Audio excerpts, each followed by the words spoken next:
Aujourd'hui, un petit vidéo sur les caractéristiques et ensuite le déballage du NCN Mosco Plus.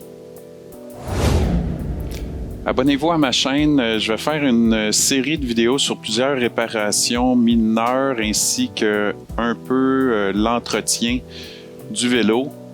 La réponse dès le départ, est-ce que le NCN Mosco Plus vaut le prix qui est demandé en ce moment? La réponse, selon moi, est oui. C'est pas un vélo de montagne à usage intense que vous allez aller faire de la descente de montagne avec des obstacles. Mais je dirais qu'il se débrouille très bien dans les sentiers hors piste et puis c'est également un bon vélo de route. Une suggestion par contre, je vous suggère de commander ce qui s'appelle une patte de dérailleur. La seule pièce qui serait, à mon avis, quasi impossible à trouver advenant qu'il survienne quoi que ce soit à la compagnie Leons. À ce prix-là, aucun autre vélo que j'ai pu trouver offre les mêmes caractéristiques pour un prix aussi bas. Je parle ici la grosseur du moteur, grosseur de la batterie, les freins hydrauliques, la selle, le dérailleur, pratiquement tous Shimano. J'ai 436 km de fait sur le vélo au moment de poster cette vidéo. J'ai une autre vidéo dans ma chaîne qui montre 3 trajets d'environ 75 à 80 km. Dont 2 que j'ai fait avec l'assistance électrique niveau 6, qui est l'assistance électrique maximum pour le NCN Mosco Plus, et un vidéo avec l'assistance électrique niveau 4. Les 3 trajets que j'ai fait, c'était avec peu d'efforts sur la batterie, ce qui confirme les données de Leons qui indiquent 30 000 minimum, donc environ 50 km. Et j'ai pu faire 67 km avec les pneus d'origine et 77 km avec des pneus plutôt de route. Ce qui veut dire que les données fournies par le constructeur sont conservatrices et exactes. Donc, les points forts du NCN Mosco Plus sont les suivants. Une batterie de 48 volts 16 ampères, un moteur d'Askit de 500 watts avec capteur de pédalage à la rotation, Cadence Sensor en anglais, donc dès que vous pédalez, le système s'active. Contrairement à un capteur de tension, Torque Sensor en anglais, qui lui détecte la force que vous pédalez et qui adapte la puissance fournie par rapport à l'effort que vous fournissez. Une suspension Suntour XTM, qui est le modèle au-dessus de ce qu'on retrouve habituellement, qui est la Suntour XCT. Des freins à disque hydrauliques Tektro de 180 mm, supérieurs également aux freins standards que l'on retrouve 150, 160, 170 mm. Dérailleur Shimano Acera, une selle royale. L'autonomie réelle minimale telle que mentionnée d'environ 80 km. Je n'ai pas testé le niveau d'assistance minimale, mais je le ferai ultérieurement.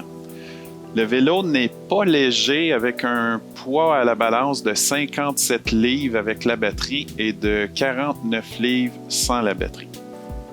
On va donc poursuivre avec l'assemblage du NCN Mosco Plus. Comme vous avez pu constater, mon vélo était emballé dans du papier saran avec du ruban adhésif sur le dessus. La raison est simple, il y a eu un problème avec le transporteur lors de la livraison et ils ont dû resceller le vélo. Autrement, le tout est très bien emballé. J'ai vérifié avec Leons et de leur côté, lorsqu'ils font les envois, c'est des boîtes neuves. Donc, j'ai sorti de la boîte le siège, les pédales et la boîte contenant les outils principaux. Le manuel suggère de débuter par la roue et le guidon, ce que l'on va faire. Dans la vidéo, j'assume que je suis seul pour assembler le vélo. Évidemment, ça va beaucoup mieux à 2, sauf que si vous êtes seul, lorsque vous allez sortir le vélo, il est attaché en un morceau avec la roue avant ainsi que le guidon. Vous voyez que je tourne la boîte en sortant le vélo, c'est pour pouvoir mettre le vélo sur le dessus de la boîte pour éviter de graffiner les fourches. Je déballe le guidon en dernier puisque celui-ci pend par les câbles et je vous suggère de le mettre sur la boîte pour éviter de l'érafler. Vous devriez également retrouver 2 clés pour enlever la batterie accrochée sur le guidon. Petit point, la clé ne sert pas à verrouiller la bicyclette mais seulement de déverrouiller la batterie pour l'enlever. La batterie vient déjà installée sur le vélo et vous devrez l'enlever pour la charger à 100% la première fois. Pour enlever la batterie, c'est d'insérer une des clés dans la serrure, de tourner à 45 degrés, de tirer la languette et la batterie va s'enlever. Faites attention, les premières fois, il est facile de trop tirer et que la batterie tombe par terre. Dans la boîte, vous devriez retrouver le chargeur et son câble, un petit sac à outils, l'axe de roue et le manuel d'instruction. S'il vous manque quoi que ce soit, contactez la compagnie. J'ai dû les contacter à cause que j'ai échappé mon vélo et ils m'ont aidé très rapidement. Je suggère de prendre un styro que vous avez déballé pour mettre sous le guidon pour le protéger. Donc, on va débuter par la roue et le faire par terre pour que vous voyez l'assemblage lorsque vous êtes seul. Vous avez de chaque côté des protecteurs que vous pouvez tourner pour retirer et si ça ne fonctionne pas, vous pouvez insérer un petit tournevis et donner un petit coup de marteau, ça devrait fonctionner. Par la suite, vous avez un protecteur pour le frein que vous devez enlever seulement en tirant et ensuite vous pourrez prendre votre tige qui est dans votre trousse à outils avec le chargeur. Vous allez défaire la noix du bout. Vous allez prendre le ressort qui s'y trouve et la noix va du côté du disque. Donc, vous insérez le petit côté vers la roue du ressort et la grande partie vers la petite noix. Assurez-vous ensuite de bien aligner le disque de frein avec l'étrier de frein, sinon vous allez entendre du bruit lorsque la roue va tourner. Par la suite, vous pouvez serrer de chaque côté en vissant. Comme je dis, il est beaucoup plus simple de l'assembler par terre à ce moment-ci si vous êtes seul. Ensuite, vous allez pouvoir soulever le vélo et le mettre sur sa béquille. Prochaine étape, l'installation du guidon. Vous allez prendre la clé se retrouvant dans votre coffre à outils.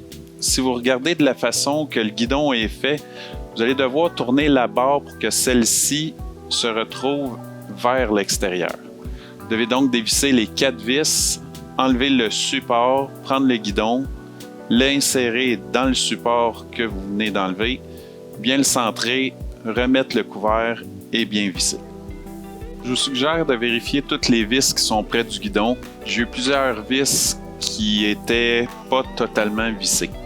Également, vérifier la pression des pneus. Mes pneus ont livré avec 12 et 14 livres respectivement. Je les ai gonflés à 44 livres puisque le vélo sera utilisé principalement sur la route. Maintenant, les pédales. Comme vous verrez, une est identifiée L pour left, donc gauche. L'autre pédale est identifiée R pour right. C'est très simple, c'est comme si vous étiez assis sur votre vélo lorsque vous allez mettre vos pédales. La première, à votre gauche, faites attention. La pédale de gauche visse habituellement du côté inverse. Donc, habituellement, vous tournez dans un sens horaire, vous devrez donc tourner dans un sens anti-horaire. Par contre, celle de droite tourne dans le sens horaire comme une vis normale. L'étape finale est d'insérer le banc. La partie la plus importante et possiblement la plus simple. Pour terminer, je mesure 6 pieds et j'ai le cadre de 29 pouces.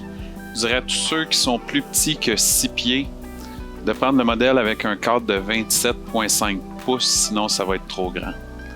Un rappel également sur la vérification de toutes les vis pour vous assurer de leur solidité. Et je vous invite à regarder mes autres vidéos si vous désirez avoir plus d'informations sur les tests sur route que j'ai effectués.